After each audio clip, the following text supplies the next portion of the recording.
₹20,000 प्रत्येक दिंडीला हे देण्यात आले होते।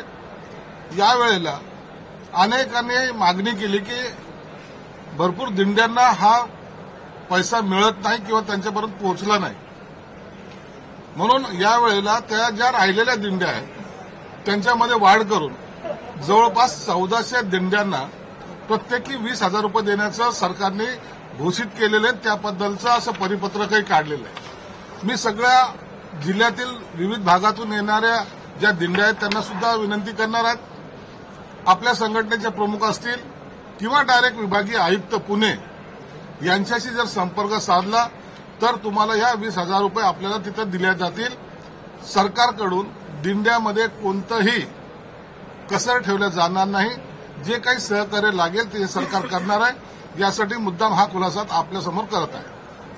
काही विभागाच्या पीएसची नेमणूक झाली नाही अशा ज्या तक्रारी प्राप्त झाल्या त्याबद्दलचं एकनाथ शिंदे साहेबांच्या कानावरही मंत्री महोदयांनी टाकलेले आहेत आणि एकनाथ शिंदे साहेबांनी सरळ सांगितलं की मी स्वतः मुख्यमंत्री साहेबांना भेटून मी आणि अजितदादा आम्ही भेटून याबरोबर सविस्तर चर्चा करू आणि तातडीने पीएस देण्याचं त्यांनी कबूल केलेलं आहे। शरद पवार साहेबांनी जर असं वक्तव्य केलं असेल त्याची मला कल्पना नाही, परंतु भाजप सोडून इतरांबरोबर राहा याचा अर्थ आपण समजू शकतात। शरद पवार साहेब कधीही सरळ मार्गी चाललेले राजकारणी नाहीत, म्हणून त्याचा उलट अर्थ सुद्धा निघू शकतो। आपल्या परिसरातील बातम्या आमच्यापर्यंत पोहोचवण्यासाठी स्क्रीनवर दिलेल्या क्रमांकावर संपर्क साधू शकता। दूरध्वनी क्रमांक 8652414343।